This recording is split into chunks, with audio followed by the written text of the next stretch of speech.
Je hoort nog altijd het warm uit. Dan weer zinnen, dan weer een bui, buiken en dan is het nog heel tijd net stabiel. Maar de mensen beginnen een aantal dagen met droog water te meten. Laat ik eerst eens beginnen met Joen en vannacht. Ik denk dat de Joen al meestentijds droog waren. Of het is nog een heel licht buiken. En verder zal vannacht een vrij heldere nacht worden. Een nacht ik me kans op mist. De temperatuur een zakje verderop in de provincie steeds maar het loon in. Staan zo'n of 8 graden. Op de eilanden luidt die temperatuur natuurlijk wat hoger onder invloed van de wind van zee.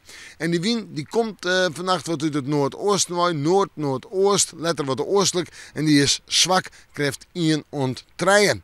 En dan morgen, dan lijkt het er al op. Nou ja, de temperatuur is nog wat onder lege kant, zo'n 18 graden. Maar het is morgen wel droog. En er is morgen zinnen en er is nog wat bewolking. En de wind is net al te sterk. Die zal morgen zwak wijzen. Krijgt 1 ont 2, misschien op zijn heegst een lichte 3. En dat betekent als die zinnen erbij is, dat het volle warmer onveelt. En door warm te sprutsen, dan moeten we naar vrijheid, sneeuwen en snaaien.